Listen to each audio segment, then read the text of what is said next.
Olá amigos, eu sou Thiago Bizzi e este é o Farol LS, referente ao fechamento do pregão de hoje, quarta-feira, dia 24 de agosto de 2016. Vamos então às movimentações do mercado hoje, começando pelo gráfico do índice Bovespa. Hoje um dia de queda, uma queda de 0,52%. Temos aí o índice Bovespa testando a média móvel de 21 períodos, já é o terceiro pregão, em que os preços repousam em cima da média. A gente teve uma tentativa de reação ontem que foi muito tímida, ficou essa sombra superior e esse candle de corpo pequeno, próximo do fechamento dessa barra que é mais direcional, e hoje a gente tem essa barra preta que pode até ser entendido aqui aquele cenário de barra ignorada, A gente tem uma barra direcional, a próxima barra é uma barra de cor contrária ou neutra, poderia ser um doji, que tem um fechamento muito próximo desse fechamento da barra mais direcional, dá uma ideia de pausa, e o mercado no próximo candle dá continuidade ao movimento da barra direcional. Isso é uma coisa muito comum de acontecer, principalmente com rompimentos. Aqui não está rompendo nada, mas é algo que a gente teve mais ou menos aqui. Barra forte, essa barra neutra, se o mercado dá continuidade, indica uma movimentação direcional nos próximos pregões em favor daquela barra então inicial, direcional. Bom, a gente ainda não perdeu a média móvel de 20 períodos, mas a gente está com um jeitão de que vai perder essa média. E se de fato a gente perder essa média, eu digo isso não só por conta da forma como está o gráfico do índice Bovespa, mas olhando assim o geral do mercado, a gente vê papéis muito importantes pesando, setores que vinham muito fortes, agora fracos, tipo o setor de siderurgia. E enfim, para mim há uma mudança um pouco mais perceptível da força do mercado, que vai impactar aí o gráfico do índice Bovespa. Mas não ficou clara uma definição. Esse tipo de cenário onde o mercado reverte, o início de uma reversão de mercado, o início de uma correção um pouco mais longa, antes de a gente ter um pivô, ela é sempre mais complexa, sempre mais complicada de acertar, porque a gente está indo contra a inércia do mercado, contra o viés. Então aqui a gente apostar na venda aqui é um pouco complicado, porque a gente está contra a média móvel de 20 períodos, a gente ainda tem topos e fundos ascendentes. Então é fácil errar esse tipo de virada, mas eu acho que está chegando o momento do mercado realmente oferecer uma correção mais significativa do que 2, 3 candles, que é tudo que o mercado vem nos oferecendo nos últimos meses. A média de 21 períodos ela já começa a dar ela ainda está apontada para cima, mas ela começa a vir para baixo, ela começa a querer virar. Se a gente for olhar o gráfico do WINV16, a gente já tem um fechamento abaixo da média móvel de 20 períodos. Aqui olhando o gráfico diário, o mercado tentou reagir, não conseguiu, veio para baixo da média móvel de 20 períodos, e hoje a gente teve o corpo inteiro abaixo da média, que olha essa sombra, ela já começa a funcionar como resistência.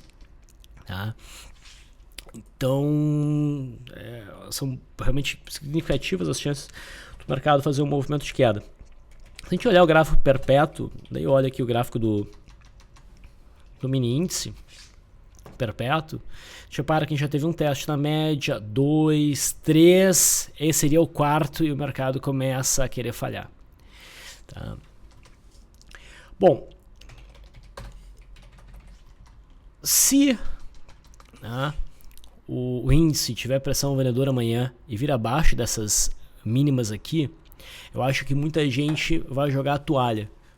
Quem está segurando posição comprada, provavelmente pula fora, com receio de uma correção mais forte que possa vir, nem que seja por precaução, e se o mercado não gerar esse movimento mais forte de queda, as pessoas podem entrar. É o que eu faria. É o que eu faria. Então vamos ficar atentos ao mercado de amanhã se a gente vem para baixo dessas mínimas. Lembrando, no WinV16, tá? No mini índice, a perda da mínima da segunda-feira acionou para mim então um cenário de barra de ignição. Então há uma venda rolando, né, com stop aqui acima desta máxima.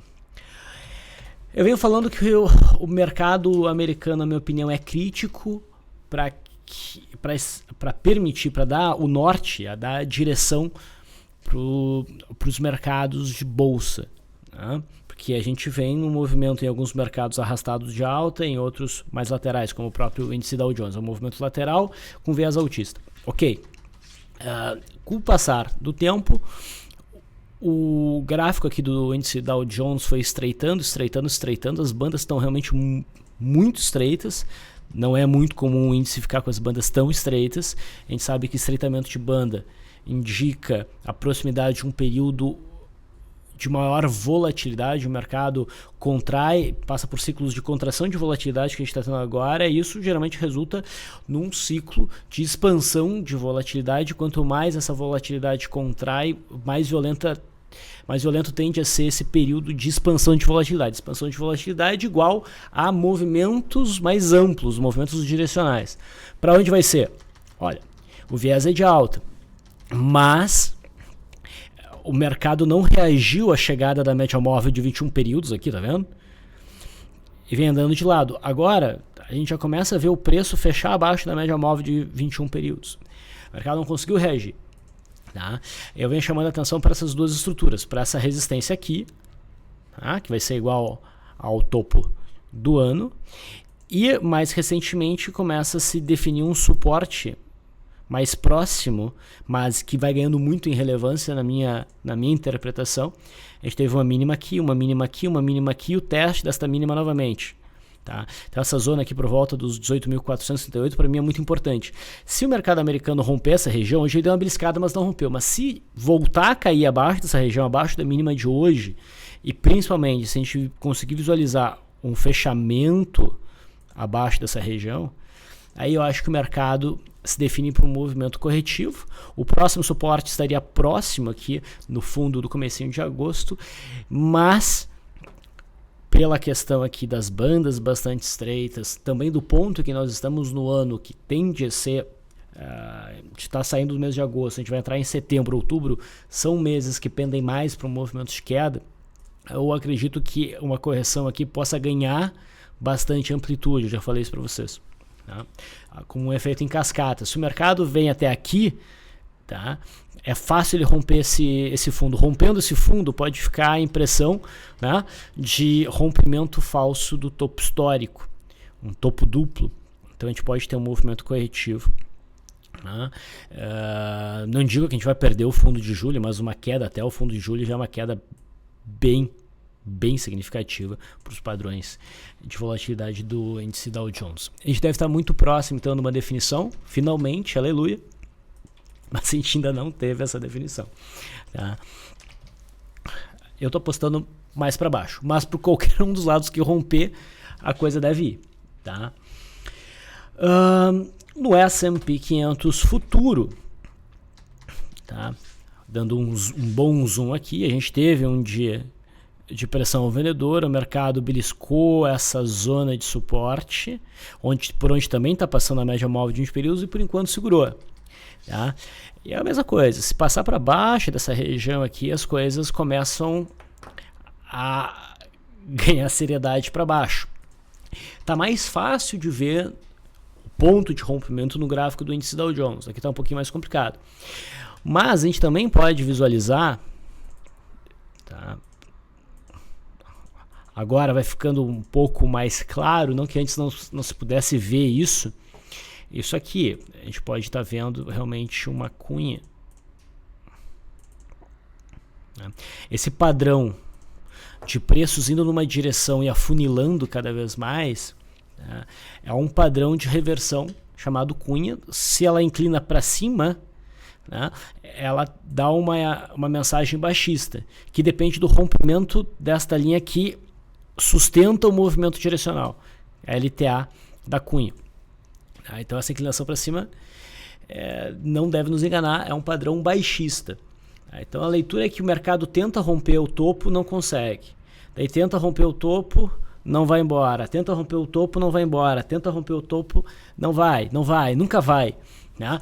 Mas ainda há uma pressão compradora tentando e jogando os fundos cada vez mais altos, fazendo os fundos ficarem cada vez mais altos. Mas para cada nova tentativa que o mercado faz de romper o topo e não consegue, né, realmente fluir, vai minando a confiança desse povo que está sustentando, financiando essa alta, botando dinheiro. Uma hora esses caras jogam a toalha. Né? Esse jogar a toalha quando rompe a CLTA.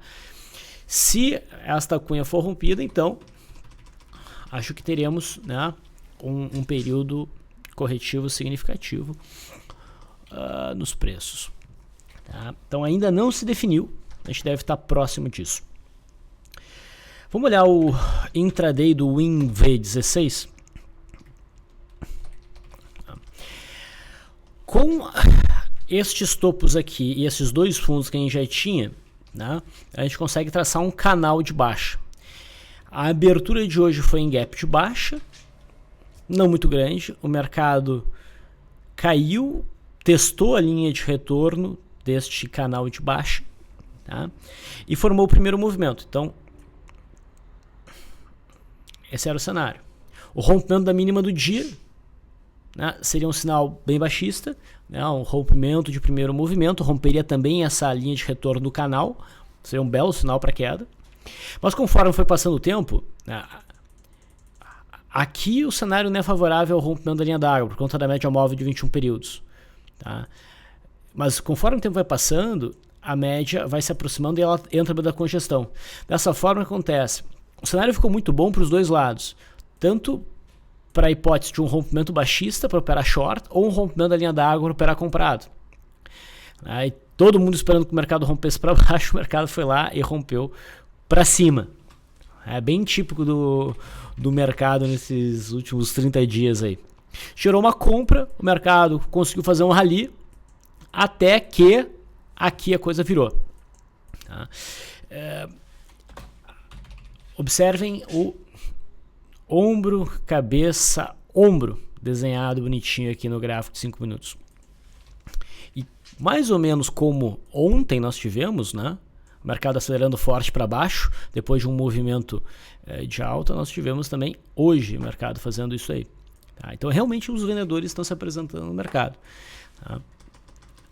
Ainda estamos numa zona onde, né, existem argumentos para segurar os preços, média de 21 períodos.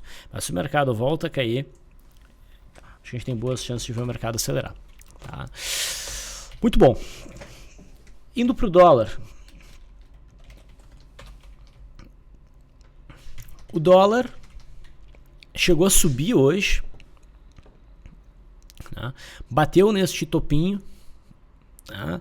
E recua. Eu até imaginava que o dólar ia conseguir sustentar um movimento de alta hoje. Ele não conseguiu. Tá? Mas, tá? Se, considerando o seguinte, o sujeito vendido a partir dessa mínima aqui, tá? Esse movimento não tá legal. Tá? O mercado está assistindo muito movimento de alta e essa barra em especial teve muito volume, foi muito forte. Eu preferiria, na eventualidade do dólar amanhã oferecer algum movimento de queda, eu tentaria sair o mais próximo possível do 0 a 0. Tá? Se não der, ok.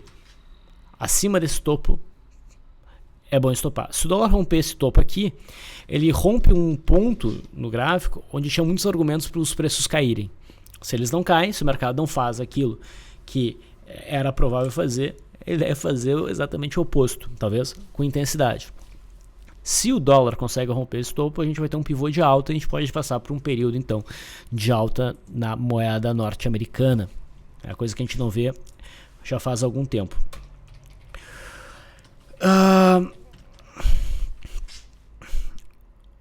Fiquem atentos a essa LTA do dólar.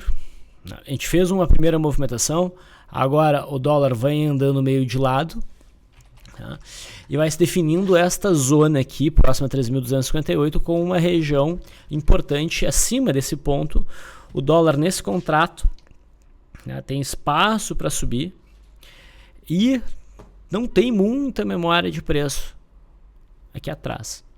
Tá? Então, acima dessa região, o mercado poderia buscar essa zona aqui dos 3.318 até uns 3.336 com certa facilidade. Acima disso, a gente não tem histórico nesse contrato para segurar os preços. No momento, eu não vejo nada muito significativo no dólar. Hoje não teve nenhum setup, de fato, dentro daqueles que a gente opera, no plano do gráfico de 15 minutos. Foi um dia de movimentação meio ruim na minha leitura. Tá? Agora vai se desenhando um suporte aqui. Alguns vão ler o ombro, cabeça a ombro. Bom, se o mercado romper aqui, a gente pode ter algum fluxo baixista. Pode ser, né? Mas eu fico realmente interessado no rompimento dessa região. É acima dessa região que eu acho que o dólar pode dar uma deslanchada boa direcionalmente. E olhando o juro, olhando o contrato F19, a gente tem um outro exemplo, como eu venho dizendo, né, de uma cunha. Dessa vez os preços estão afunilando para baixo. Tá? A gente está testando a linha que segura a direção dos preços, que é a linha de tendência. Se houver o rompimento dessa para cima, a gente pode passar por um período então também de alta no juro. Tá? Então é isso, pessoal. Espero que as informações aqui tenham sido úteis. Fico por aqui. Até amanhã.